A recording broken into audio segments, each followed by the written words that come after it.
So Eros Redux, Eros is the Greek word for love, and at the time of Plato, the Greek philosopher, he organized a symposium to talk about the theme love. And one of the speakers was Aristophanes. He was a writer for comedy, and he came up with the story that humankind were created by being one creature attached to their backs, man and female.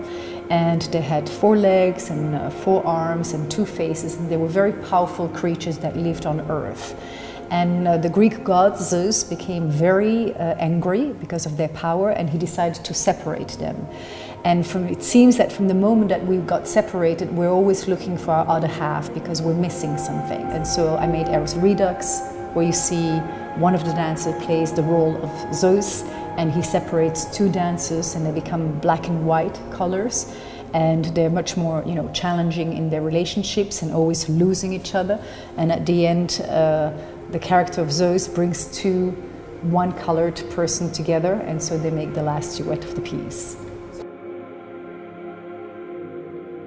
The first part is when the dancers are still made of clay, of earth, and they're attached to each other, and they're creatures, and it's very contemporary and jarring music from Jacob ter Veldhuis.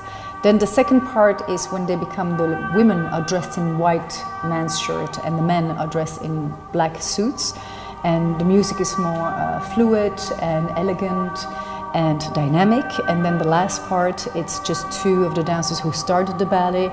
They are dressed in black leotards, and they are creating these beautiful shapes together as if they are a black bird. And at the very end of the piece, they become old people, and they go out, attached to each other as one unit.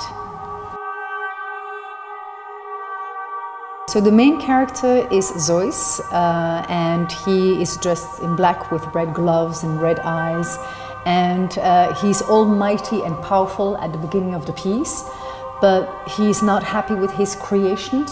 So at some point he becomes a little angry and frustrated, and so he separates them like a puppeteer. He tells them what to do, and at the end he sees that it doesn't work, so he decides to bring them together.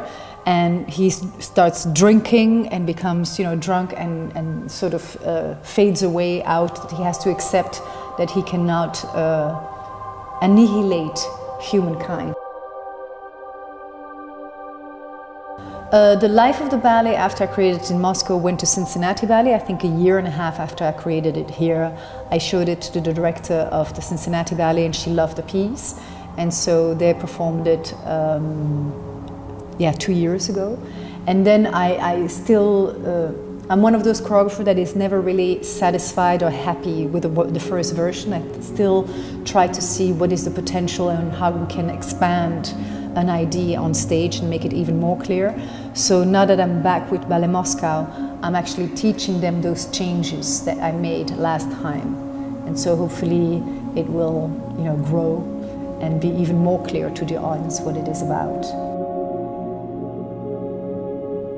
So the composition is made by a Dutch composer called Jacob ter Veldhuis, and it was a director of the Dutch National Ballet in 2007 who made me collaborate with him because he knew that I liked to use words as a rhythmic element in my pieces, and Jacob ter Veldhuis actually has that style.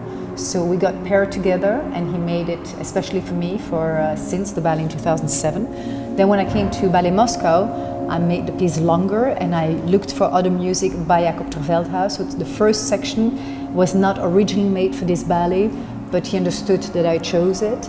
And he also gave me permission to extend his music, to cut, edit, paste, and stuff like that. And I sent it to him, and he was like, wow, I don't even know what is mine and what is yours. So we use a couple of sentences in French that we've cut and use it as a percussive device. And so it's like a voice coming from above, telling the god what to do.